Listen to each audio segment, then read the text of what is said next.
Para saudara yang terkasih, kita baru saja mengikuti Pilpres dan Pileg. Kita bisa melihat dan menilai bagaimana para pemimpin dan tokoh-tokoh kita menjadi miris, nampak bahwa kepemimpinan bukan kesempatan melayani untuk membawa kesejahteraan bersama. Kepemimpinan adalah kesempatan untuk merebut dan melanggengkan kekuasaan demi kepentingan pribadi dan golongan. Demi kekuasaan dan kepentingan, segala hal dihalalkan. Kita perlu menemukan dan memiliki model kepemimpinan untuk masa depan kita. Pada hari Jumat Agung inilah saatnya kita merenungkan kisah sengsara dan wafat Yesus Kristus, Putra Allah. Kita diingatkan akan kasih-Nya yang tak terhingga bagi umat manusia, yang rela menyerahkan dirinya untuk menebus dosa-dosa kita. Dialah sang pemimpin transformatif. Para saudara yang terkasih, bacaan pertama dari kitab Yesaya melukiskan gambaran tentang hamba Tuhan yang menderita. Hamba ini tidak bersalah dan tidak bercacat, namun dia menanggung penderitaan dan penghinaan demi dosa-dosa orang lain. Dia dianiaya, tetapi dia tetap diam dan tidak melawan. Dia menyerahkan dirinya seperti domba yang dibawa ke pembantaian. Bacaan kedua dari kitab Ibrani berbicara tentang Yesus sebagai imam besar agung yang sempurna. Dia telah mempersembahkan dirinya sebagai korban yang sempurna untuk dosa-dosa manusia.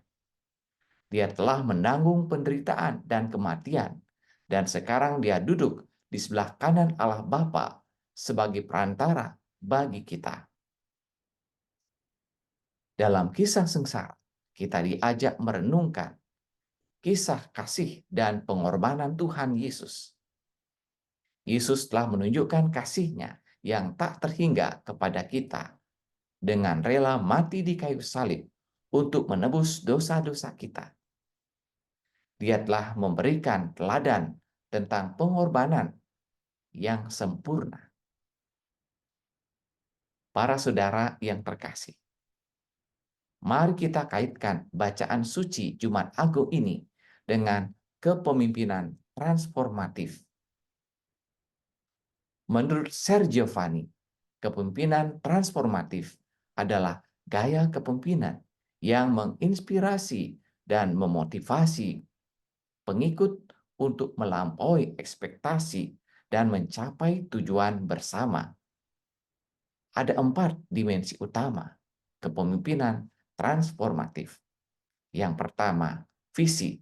Pemimpin transformatif memiliki visi yang jelas tentang masa depan dan mampu mengartikulasikannya dengan cara yang menarik dan menginspirasi.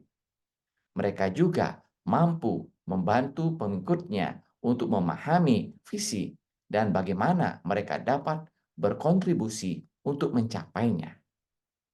2. Motivasi. Pemimpin transformatif mampu memotivasi pengikutnya untuk mencapai tujuan bersama. Mereka melakukan ini dengan menciptakan lingkungan yang kondusif untuk belajar dan berkembang, dengan memberikan pengakuan dan penghargaan atas prestasi, dan dengan menantang pengikutnya untuk mencapai potensi penuh mereka. Yang ketiga, stimulasi intelektual. Pemimpin transformatif mendorong pengikutnya untuk berpikir kritis dan kreatif. Mereka menciptakan lingkungan di mana pengikut merasa nyaman untuk mengambil resiko dan mencoba hal-hal baru. Keempat, dukungan individual. Pemimpin transformatif memberikan dukungan dan bimbingan kepada pengikutnya. Mereka membantu pengikutnya untuk mengembangkan keterampilan dan pengetahuan mereka, dan mereka memberikan umpan balik yang konstruktif. Para saudara yang terkasih, marilah kita menghubungkan kisah Yesus dengan konsep kepemimpinan transformatif.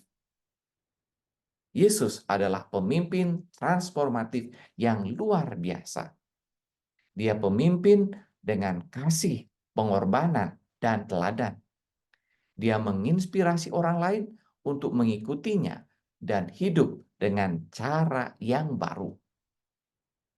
Beberapa contoh bagaimana Yesus menunjukkan kepemimpinan transformatif. Dia memiliki visi yang jelas untuk kerajaan Allah. Dia ingin semua orang mengalami kasih dan pengampunan Allah. Ia mengampuni Dimas, penjahat yang bertobat di salib. Dia memotivasi orang lain dengan teladannya sendiri.